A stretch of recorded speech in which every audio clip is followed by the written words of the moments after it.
I mean, a lot of engineers just want to build. Right. And Yeah. a lot of product managers often want to do like, okay, let's give in the dates. Let's make sure that Right. we are able to have some revenues coming in with this. So the way, at least it has been visible to me outside the ML industry, because of being very specific in the ML research engineering industry, where I mean, the things are quite obvious, which is there's a very defined use case. Let's say there's an e-commerce company and they already have customers and they're trying to build better predictions. In that case, it's quite obvious for the e-commerce companies. But there are so many other companies that do have different stakeholders, that do have different priorities. Now, how do you as a vendor go in and have these conversations with all of these people who come from different departments? Because you said you have to talk to people from different parts of the organization and Yeah. make sure that they're on the same page with each other. Let's say they're not, because everybody has their own preferences or everybody has their own vision of how the product should go. Is that a vendor's job to bring everybody on board, or should you go back like, guys, discuss with each other, come back to us when you have a clearly defined unique goal that you want us to work on? I think vendors, so you need a champion in any customer. You need a champion at the frontline engineer technical level. You need a mid-level and a business. If that's in place, that's ideal kind of situation to be able to bring all the stakeholders together and kind of have that conversation and facilitate that conversation. If those champions are not identified or in place, then it's going to be really hard for a vendor to drive those types of conversations, because vendors can't bring the right people to the table. If the right people are at the table, we can facilitate that conversation. So that's how I look at it. From a kind of, engineers looking at, this is an analogy that I'm still building, and I'll do it live here. But, so if you think about, it's okay for engineers to focus on the technically oriented outcomes. Makes total sense. So think of a Formula One car, right? So the engineer that's building that Formula One car is focused on those very technical aspects of the car. But the Formula One car by itself is kind of it's not an MLOps type of construct. So a racing team is an MLOps construct, right? You're doing it at scale, you're doing it repeatedly.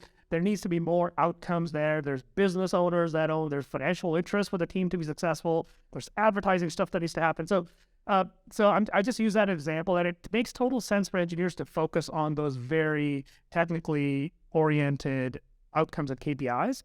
But because MLOps is productionizing an ML system, like you can build an ML system in isolation that does every part of the ML lifecycle, but it is a kind of not a standalone, but it's not an at scale system that's doing inference at any kind of scale. But when you start moving to scale, you got to bring all those functional stakeholders in there. So I got to work a little bit more on that analogy, but the idea is that it engineers should be rightfully focusing there, and it's not the vendor's job or even the engineers to only think in business terms. It will be a stronger engineer who can do both, but it's up to the sponsors of the MLOps program internally in the organization to drive that cross-functional engagement. So how do you make sure to speak to each level of the person that you're, because if you are going into an enterprise and there are these various stakeholders on every level, right? Not just the engineers, but you can go up the food chain per se. How do you make sure to gather what it is that they're looking for? And they're in sales, I remember we used to call them like the 3 W's, where it would be why buy us, why buy anything, why buy now? And I think it goes with customer success. You have something very similar, which is just, why are they doing this? Why are they doing it now? And why are they doing it with us? And you go in there and you need to speak with the different teams and the different positions. And if you're talking to a CTO, it's going to be a very different conversation than if you're talking to the engineer. So what do you try to focus on in these conversations? First, I'll ask for those roles to be represented in the conversation. And I talk about kind of why they're important and how much of their time we need in terms of helping them define a business case or ROI. I use the business case as a wedge to say, let us talk about why this has positive or negative ROI for you. And for me to have that conversation, I need a business stakeholder, I need a product person, I need a technology person, I need someone from my IT team. And so I almost state that as a requirement to say, it's okay if those specific people are not, it doesn't have to be a separate individual. If there's one person, a lot of times at startups or even mid-sized companies, there's one person wearing these multiple hats. And it's okay to kind of have those conversations as long as those domain areas are represented, regardless of the people. So I kind of make it a requirement to say, we need to talk about this. It's not a big overhead. It will help long-term success, et cetera, et cetera. And the second thing is you want to make sure that, again, as a vendor, your team that is engaging with that customer is represented with the right roles that can facilitate those conversations. So I wouldn't have, the deepest technical level conversation with a technical stakeholder.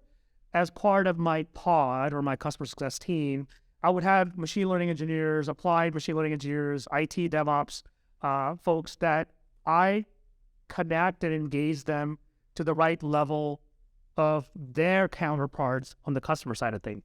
So having a pod, having a team, making sure that you are setting at an overall level on why these roles are important, but then let individuals from my team, so my machine learning engineer, drive that conversation with his or her counterparts on that side. So then it kind of becomes asynchronous and folks are doing things on their own. And we're kind of getting all that feedback back together, putting a big picture and saying, okay, Mr. or Miss Customer, either you're too early for this or the success that you're trying to derive from your MLOps objective might not be as attainable because of X, Y, Z reasons.